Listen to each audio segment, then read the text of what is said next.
with classroom rules. Listen attentively, participate actively, respect each other. Very good. So, what was our last topic? Omar?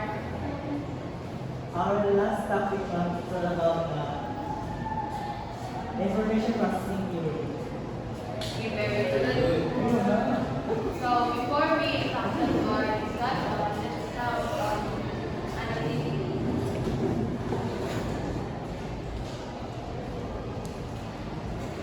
So, the activity is called the Flip the Bottle Challenge. Please read. Class will be divided into two groups. Each group will choose at least 5%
Very good.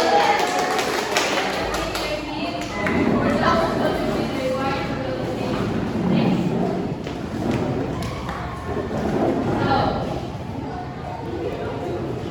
So what do you feel when you see the reward?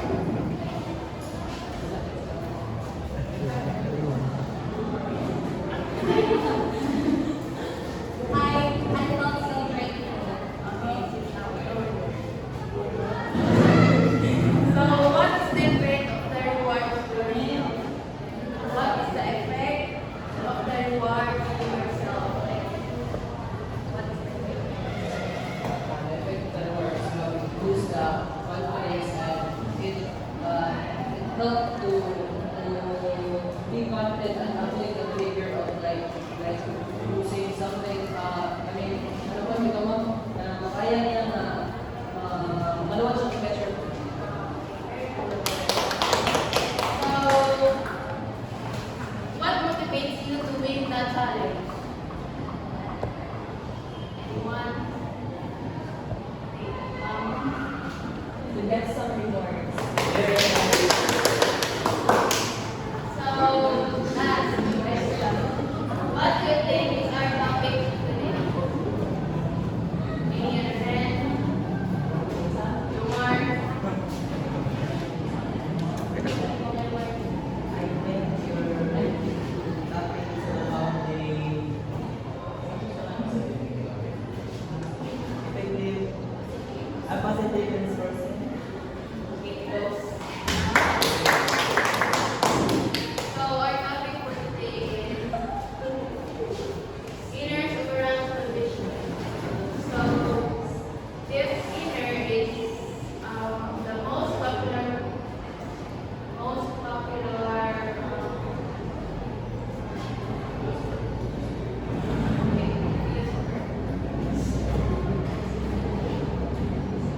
So one of the most popular beliefs or theories of all time is inner. So first is classical conditioning. From your own idea, what is classical conditioning? None? Okay. So classical conditioning refers to the association of stimuli. When you say stimuli, it's like there is something that's a key or a cue for you to do something. For example, this before conditioning, a conditioned stimulus is something that is that triggers the something it's within you without a reflex. That is called the unconditioned response. The dog responds to the food, which is very normal to the dog. Next is the neutral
For example, you have something, you have a sentence that is not like weak sentence, then you will go into reinforcement to make it strong sentence.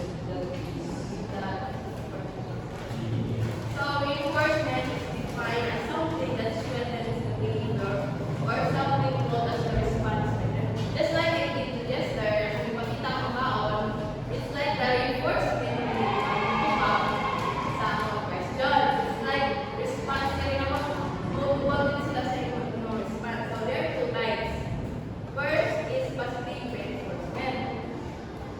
So positive reinforcement is defined as the addition of a pleasant stimulus. So for example, sa preschool, like, di ba sa preschool, tagaan mo star, if mga taga mo, that is the positive reinforcement. Kasi tagaan mo something or reward para to continue your behavior na participate sa school. Next is negative reinforcement. This is, kinasave na sila sa goal. Tupag na sa pero, ang wala niya is para hindi ka mabagsak. Diba? So yung wala pa rin sa mga goal. It's taking something away from situation and subsequently increase the occurrence of the response. For example, kanang magtuon ka para magkumain mo tuon, makulit ka sa goal. Ano yung positive reinforcement? Ang negative reinforcement ay pagtuon ka para dali pa o sa iyong mapasa. So next is reinforcement schedules. Continuous schedules. Reinforcement is given every time the animal makes a desired response. Students receive feedback after each response concerning the accuracy of their work. So this schedule is every time kung matubagin yung student, kaya tagaan yung reward or new praise every time na matubag. Next is intermittent schedule. So if one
siya negative management, positive management.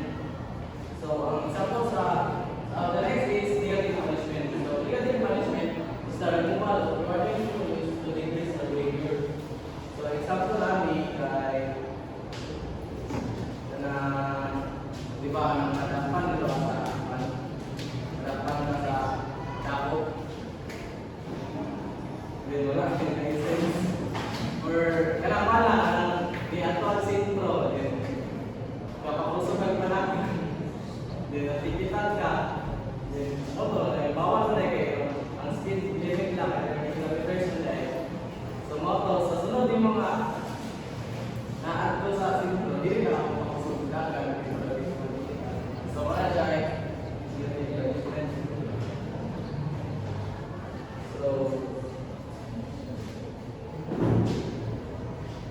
So next is one siya explain the opposite of negative is person. So positive is adding add something adding something to increase the behavior. So i-add something na para ma-increase ang iyong behavior. Hindi mo naman sunod. So management increasing behavior. Adding something to decrease the behavior kung sa management. So mara siya ka kalayan sa reinforcement o sa management.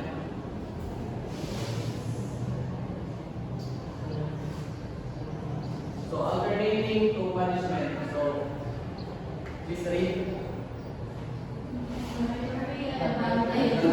Alternative over punishment is that it shows the students how to behave adaptively. So any idea what is alternating to punishment?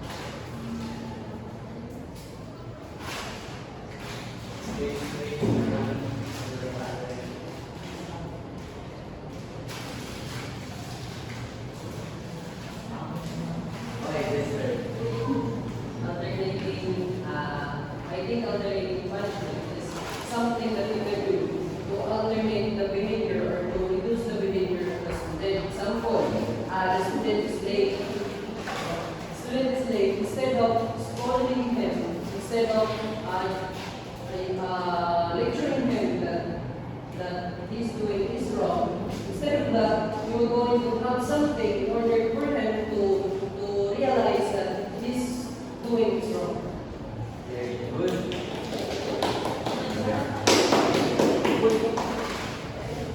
Okay, any other idea? Please raise your hand. You want to answer? Present.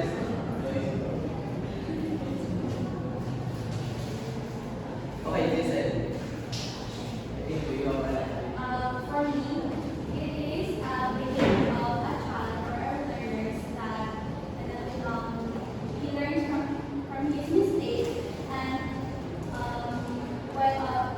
because he learned from his mistakes, he behaved through that path. And it becomes from alternate behavior goes to seeks that can good punishment. very good. Thank you. So, alternating punishment, example natin ay bantay mo na kami pagbuwag sa yung student or na pag-zero mo. Then, nasa yung makita ka reward ka, ganahan rin mo motivate mo ba ang answer. So, mara siya ang alternating punishment. So, ang example natin ay raising a child for sharing their toys and giving a dog a treat for sitting. So, mara siya ang example sa alternating punishment. Pero, magkakaroon ba something para matuto sila ang nakaswa? Okay, kung siya ang hanapan.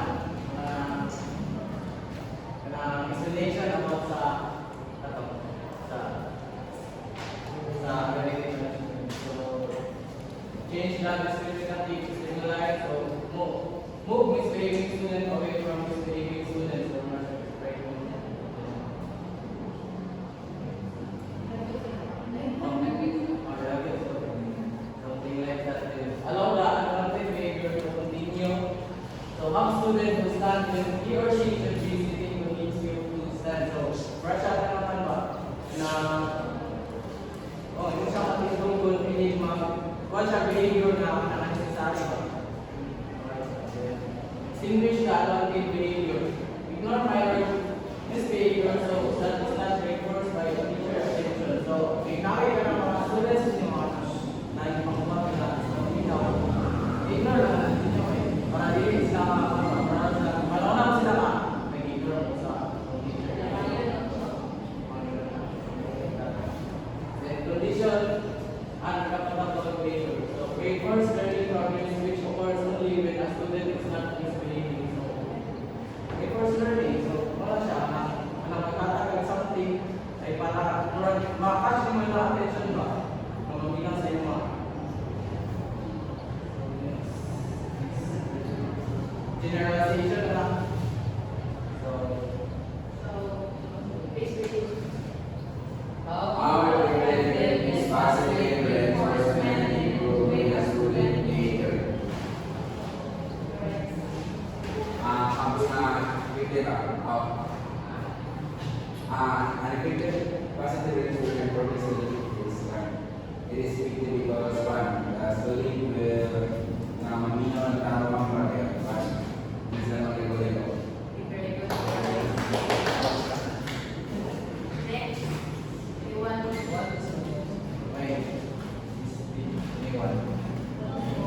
what is the most appropriate time to give a student positive reinforcement? So, you want to have an idea of the question?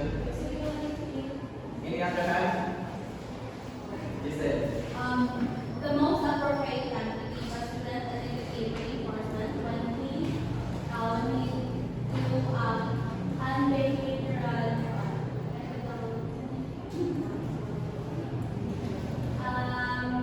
if pinanasya ko ang nagdili ka siya appropriate sa class.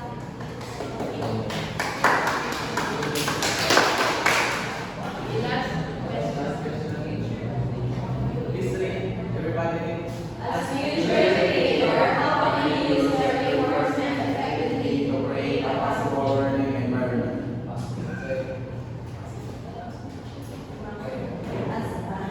As a teacher educator, I will use the positive rate. I will use the reinforcement effectively to create a possible learning environment.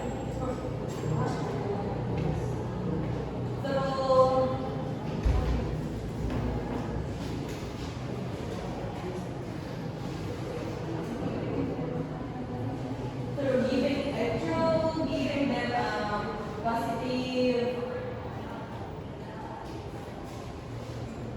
reinforcement, such as giving them rewards if they answer or if they behave properly. So for our next activity, Please read the direction. Everyone. students will form a circle where they can easily pass a crumpled paper ball. The crumpled paper ball consists of random numbers inside, and every number has a corresponding question. When the music starts playing, the student will pass the ball from one student to the next. When the music stops, the student holding the ball will answer the question. Okay, everyone, please form a circle.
parang how sa vegetable, pwede mo siya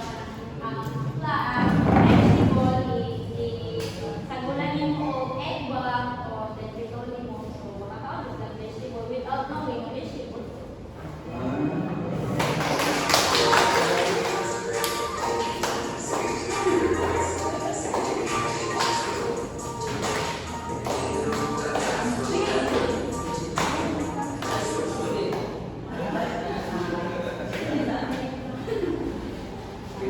Explain why using punishment or negative reinforcement is important. It is important to use punishment or negative reinforcement to the child for them to know and to learn from their